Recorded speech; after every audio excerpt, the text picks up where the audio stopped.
नमस्कार, आप देख रहे हैं भारत 24, साथ में आपके शिखा ठाकुर। राजस्थान का चुनावी रण पूरी तरीके से सज चुका है। 200 सीटों पर बीजेपी और कांग्रेस दोनों के उम्मीदवार फाइनल हो चुके हैं और अब असली फाइट है किसका डिसीजन राइट है, ये तो 3 दिसंबर को पता चलेगा। लेकिन प्रत्याशियों को किस तरीके से टिकट दी जाए और इसके लिए और इसके खिलाफ जिस तरीके से किसको उतारा जाए, इसको लेकर दोनों बड़ी पार्टियों के बीच उठापटक खूब हुई। किसी ने बगावती सुर दिखाए तो किसी ने जाति काट दिखाया। जयपुर संभाग से भरतपुर संभाग तक किस कैंडिडेट की किस्मत चमकेगी, जनता इसका फैसला 25 नवंबर को करेगी। राजस्थान में राज बदलेगा या फिर रिवाज? कहीं जाति की लड़ाई है तो कहीं विरोध ने मुश्किल बढ़ाई है। क्या वोटों का होगा ध्रुवीकरण और जनता किसे जिताएगी चुनावी रण? कई सारे सवाल हैं। आज इन्हीं सवालों पर जवाब ढूंढने की कोशिश हम कर रहे हैं और जानेंगे कि आखिर राजस्थान में दोनों पार्टियों की टिकट बंटवारे की इनसाइड स्टोरी क्या कुछ कहती है। विनोद सिंह चौहान मेरे सहयोगी मेरे साथ जयपुर से इस वक्त जुड़ गए हैं। विनोद, आज भी हमने तस्वीर देखी, आज नामांकन का आखिरी दिन राजस्थान में था और अशोक गहलोत अपने परिवार से मुलाकात करने के लिए भी पहुंचे। लेकिन बीजेपी और राजस्थान किस तरीके से पूरी रणनीति राजस्थान में बनाती रही और किसको कितना फायदा मिलता हुआ आपको नजर आ रहा है? जी देखिए, आज नामांकन का आखिरी दिन था और अगर उम्मीदवारी की बात करें तो 7 दिन के भीतर 1080 उम्मीदवारों ने अब तक 1462 नामांकन पत्र दाखिल करे हैं 200 विधानसभा सीटों के लिए। और गिनती जिस तरीके से नामांकन भरे गए हैं, अंतिम दिन ताबड़तोड़ तरीके से सभी विधानसभा क्षेत्रों में ताबड़तोड़ तरीके से निर्दलियों ने नामांकन भरे हैं।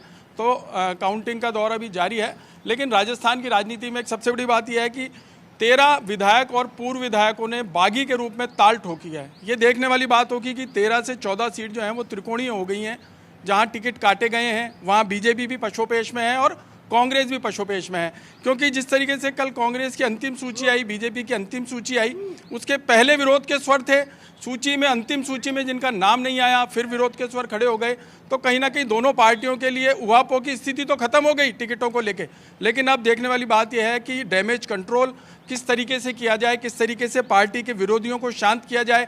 हालांकि बीजेपी कांग्रेस दोनों दावे करती रही हैं कि हमारा कोई विरोधी नहीं है, जो विरोधी खड़े हुए हैं उनको हम बिठा लेंगे। कल 7 तारीख को स्क्रूटनी है, जो नामांकन पत्र आए हैं उनमें काट छाट देखी जाएगी कि किस तरीके के गलती हैं, क्या चीज़ें हैं। 9 तारीख को नामांकन का वापसी का दिन है। तो 9 तारीख यानी आज से लेकर के 9 तारीख सुबह तक देखिए मान मुनव्वर का दौर चलेगा पूरे राजस्थान में। जो विरोधी बागी के रूप में खड़े हुए हैं उन्हें कहीं ना कहीं शांत करने की कोशिश की जाएगी। जो लगता है कि निर्दलीय के रूप में खड़ा है प्रत्याशी लेकिन किसी पार्टी का नहीं था और बरसों से किसी ना किसी पार्टी के लिए खतरा बना हुआ है, उसको भी बिठाने की कोशिश रहेगी। तो इस बार चुनाव बड़ा रोचक है क्योंकि बहुत सारे दावेदार थे जिनके टिकट कटे हैं और नए चेहरों को जगह दी गई है। अगर अपन जयपुर की विधानसभा जयपुर को लेकर देखें, जयपुर की 8 सीटों में से बीजेपी ने 6 सीटों पर टिकट बदले हैं, जबकि कांग्रेस ने 2 सीटों पर टिकट बदले हैं। तो आप राजधानी को लेकर के देखेंगे तो जो 8 महत्वपूर्ण सीटें हैं उन पर ही दावेदारी बिखरती हुई दिखाई दी है। लेकिन देखने वाली बात ये रहेगी कि 25 तारीख को जिस तरीके से मतदान किया जाएगा उस दिन क्या स्थिति रहती है और अब चुनाव प्रचार में कितनी जान फूंकती हैं दोनों पार्टियां। कल से ही देखिए आप ताबड़तोड़ रैलियां शुरू हो जाएंगी। अमित शाह यहाँ पहुँच रहे हैं, खड़गे यहाँ पर हैं और अब अगले दिन, अगले 24 घंटे के भीतर कम से कम 10 रैली राजस्थान में निकलेंगी। अलग अलग जो स्टार प्रचारक हैं वो राजस्थान में अपना दमखम दिखाएंगे। तो इस बार का चुनाव भी बड़ा रोचक होने वाला है। विरोध, लेकिन ये समीकरण को अगर समझने की कोशिश करें, क्योंकि आखिरी वक्त तक राजस्थान में ये ऊहापोह की स्थिति बनी रही। बात अब बीजेपी की करें, बात फिर राजस्थान की करें, क्योंकि धारीवाल चुनाव लड़ेंगे या नहीं ये भी फैसला कल देर रात हुआ है। तो ऐसे में जो रणनीति बीजेपी तमाम राज्यों पे अपनाती रही है, यानी फेसलेस चुनाव बीजेपी की एक पहचान रही है। फेसलेस चुनाव हम कर रहे हैं और जब सीटें आएंगी तो तय करेंगे। लेकिन कांग्रेस के साथ ये स्थिति राजस्थान में कभी रही नहीं है। सीएम अशोक गहलोत मुख्य चेहरे के तौर पर रहे हैं और फिर वोटिंग होती है। लेकिन कहीं ना कहीं जो विधायक 2 खेमे में बटे, क्या इसकी एकमात्र वजह ये कह सकते हैं कि कांग्रेस रणनीति को बदलने में जुटी रही पूरे समय? जी बिल्कुल, आप सही कह रहे हैं कि देखिए कांग्रेस को भी ये लग रहा था कि अब ये सीट सचिन पायलट के खेमे की है, ये सीट अशोक गहलोत के खेमे की है। इन सीटों पर आला कमान को निर्णय करना है। इन चीज़ों पर सर्वे हुआ है लेकिन वो सभी चीज़ें धरी रह गई। देखिए सर्वे की बात करें तो सर्वे में बहुत कुछ निकल के आया था, लेकिन जिस तरीके से कांग्रेस और बीजेपी ने अपनी सूचियां रोके रखी और अंतिम यानी कल सूची जारी करी और आज नॉमिनेशन का आखिरी दिन था, तो कल देर शाम सूचियां जारी हुई। उनमें जो नाम उभर कर आए, उनमें नाम जो सामने आए, उसमें से देखेंगे आप वसुंधरा राजे खेमे के भी कई नाम कटे, सचिन पायलट खेमे के कई नाम कटे। मुख्यमंत्री अशोक गहलोत जिन लोगों को उतारना चाह रहे थे, जिन सीटों पर अपने आदमी चाह रहे थे कि ये प्रत्याशी उतरे, उन पर भी नाम कटे। तो कहीं ना कहीं देखिए आला कमान की भी चली है और ये बात भी सामने आई है कि दो गुटों में बिखराव कांग्रेस का साफ तौर पे दिखाई भी दिया है।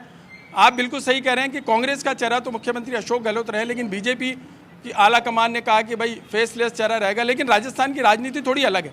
हालांकि हर 5 साल में पार्टी बदल जाती है, ये तय है और चलता रहा है, लेकिन इस बार कुछ भी हो सकता है। देखिए फेसलेस चुनाव राजस्थान के लिए बहुत महत्वपूर्ण भी माना जा रहा है, भारी भी पड़ सकता है, अभी कुछ कहा नहीं जा सकता। लेकिन जिस तरह की बातें सामने आ रही है तो फाइट बड़ी तगड़ी रहेगी और निर्दलीय भी ताल ठोक रहे हैं, बागी भी ताल ठोक रहे हैं। इस वक्त ठीक इस तरह है की चीजें क्या कांग्रेस के अंदर खाने में, जैसे हमने कुछ महीनों पहले देखा भी कि 2 गुटों में कांग्रेस खुद में ही बट गई, लेकिन अब चूंकि चुनाव नजदीक है और ऐसे में आज नामांकन का आखिरी दिन था, क्या कांग्रेस खेमे के अंदर सब कुछ ठीक है? जी बिल्कुल, कांग्रेस खेमे में अपन ठीक इसलिए मान सकते हैं कि अब तक की जो सभाएं हुई हैं, जिसमें मुख्यमंत्री अशोक गहलोत, सचिन पायलट साथ रहे, एक साथ मंदिर में ढोक भी दी, आसपास बैठे दिखाई दिए, बातों में विरोधाभास नहीं रहा, क्योंकि चुनावी माहौल है, विरोधाभास होगा तो निश्चित तौर पर सामने वाली पार्टी को फायदा होता है। तो कहीं ना कहीं लगा है कि अब मनमुटाव नहीं है, चुनाव को एक रूपता लेकर, कांग्रेस के नारे को साथ लेकर दोनों साथ चल रहे हैं। अंदर खाने क्या होगा ये तो कोई नहीं जानता, किस तरह की बातचीत चली होगी, लेकिन जनता के सामने सब कुछ सही दिखाया जा रहा है इस समय। लेकिन विनोद, अगर बीजेपी सिर्फ ये तो मान के नहीं चल सकती होगी कि रिवाज बदलेगा, राजस्थान में हमेशा ऐसा होता रहा है कि जो पार्टियां हैं वो बदल जाती है, हर एक चुनाव में यही रिवाज रहा है राजस्थान का। तो बीजेपी सिर्फ इस बात से आश्वस्त होकर के तो चुनाव नहीं लड़ रही है, तो फिर वो कौन सा फैक्टर है जिसे लेकर के बीजेपी इस बार चुनावी मैदान में राजस्थान में उतर रही है? देखिए बीजेपी अब तक ये मान रही कि 126 सीटों पे हमारी जीत तय है, 126 सीटें हमारी झोली में पड़ी हैं। और दूसरी बात यह है कि केंद्र को लेकर के चुनाव लड़ा जा रहा है कि फेसलेस है, मोदी जी का चेहरा है, एक नारा है, जिसे टिकट मिलेगा सब उसके साथ जुड़ेंगे, उसके साथ लगेंगे और उसका समर्थन करेंगे, उसकी रैलियों में शामिल होंगे। तो एक ही नारे के साथ बीजेपी चल रही है और कांग्रेस अपने वही परंपरागत चुनाव को लेकर चल रही है कि जिस तरीके से हम चुनाव लड़ते आए हैं, जनता के बीच जाते जाएं। और देखिए आप अशोक गहलोत की 7 गारंटी, कल 7 गारंटी यात्रा शुरू होगी, 7 गारंटी जनता के बीच में जाएंगी, वो रैलियों में वो 7 गारंटी कांग्रेस बताएगी, अपना बखान करेगी। तो कहीं ना कहीं दोनों जो पार्टियां हैं वो अपने अपने मुद्दों को लेकर कल से जनता के बीच होंगी। रैलियों के रूप में आप देखेंगे 40 स्टार प्रचारक तो भाजपा के हैं और इतने स्टार प्रचारक कांग्रेस के हैं, जो अगले 12 दिन तक अब मार्केट में रहेंगे, बाजार में रहेंगे, जनता के बीच रहेंगे, रैलियों में रहेंगे, सभाएं करेंगे, रोड शो निकालेंगे। तो इसके माध्यम से दोनों बड़ी पार्टियां ये मैसेज देना चाहती हैं कि हमारा एजेंडा क्या है और जनता को अब क्या तय करना है। तो विनोद, अगर आपसे सवाल ये पूछा जाए कि राजस्थान में कांग्रेस और बीजेपी इन दोनों के फाइट में क्या कुछ महत्वपूर्ण पॉइंट्स हैं राजस्थान के अंदर, तो वो कौन कौन से हैं? जैसे ओबीसी पर बहुत ज़्यादा फोकस रहा है बीजेपी का भी और कांग्रेस का भी, तो इस समय कौन से फैक्टर्स हैं जो एक्टिव है राजस्थान में दोनों ही पार्टी के लिए?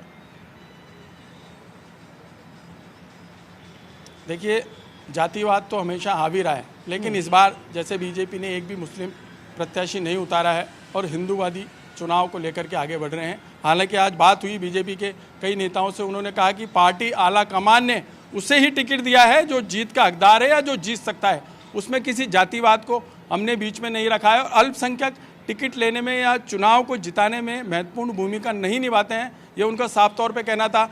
और कांग्रेस अपनी 7 गारंटियों को लेकर, जिस तरीके से कांग्रेस ने जनता के बीच जाकर के और अपने वादे निभाए हैं और ये कहा है कि 90%, देखिए 90% काम जो हमने कहे थे वो पूरे कर दिए हैं। और ये 7 गारंटी गृहिणियों से लेकर किसानों तक 2 रुपये प्रति किलो गोबर खरीदेगी सरकार। इस बात को भुनाने के लिए अब अगले 12 दिनों तक जनता के बीच में रहेगी कांग्रेस। और बीजेपी भी अपने उन्हीं मुद्दों को लेकर के, नए मुद्दे कौन से होंगे, सर्वे कराया गया है, जनता से बातचीत की गई है, उसके आधार पर अब एजेंडा तय किया जाएगा। चुनावी रणनीति बन चुकी है, तो अपने अपने मुद्दों को लेकर के जनता के बीच में जा रहे हैं। जी, सीएम फेस की अगर बात करें विनोद, तो फिर कांग्रेस और बीजेपी से क्या लग रहा है, क्या अटकलें हैं, लोगों का क्या मानना है, सीएम फेस कौन है? देखिए, जनता की राय हम आपको बताएंगे वैसे, लेकिन अभी साफ तौर पर तय नहीं हो पाया। सीएम फेस अगर कांग्रेस की बात माने तो मुख्यमंत्री अशोक गहलोत की बात सामने आ रही है, और बीजेपी में अंदर खाने क्या चल रहा है ये कोई कुछ नहीं कह सकता।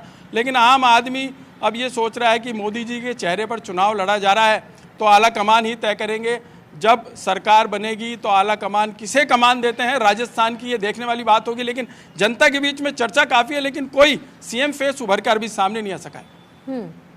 अच्छा विनोद, और अगर पूरे समीकरण को हम समेटने की कोशिश करें, जिस तरीके से धुआंधार प्रचार बीजेपी का भी रहा राजस्थान में, और साथ ही कांग्रेस का भी प्रचार हमने देखा, प्रियंका गांधी का भी इन्वॉल्वमेंट इसमें बहुत ज़्यादा रहा राजस्थान के चुनाव के मद्देनज़र। अब ऐसे में अगर समीकरण साधने की कोशिश की जाए और ये समझने की कोशिश की जाए तो बीजेपी और कांग्रेस दोनों ही तरफ से कई सारे वादे इस घोषणा पत्र में किए गए हैं। क्या कुछ अहम पॉइंट है जो लोगों को टारगेट करेगा राजस्थान के अंदर? देखिए, मुख्यमंत्री अशोक गहलोत ने भी 7 गारंटी दी। सिलेंडर 500 रुपये का कर देंगे अगर हम सत्ता में आते हैं। पहले 72 लाख लोगों को सिलेंडर दिया जा रहा था, 72 लाख परिवारों को, उसे बढ़ाकर 1 करोड़ 4 लाख कर देंगे, तो इतनी बड़ी संख्या बढ़ा दी जाएगी। किसान से गोबर खरीदा जाएगा 2 रुपये प्रति किलो में। ये कांग्रेस का दावा है कि अगर हम सरकार में आते हैं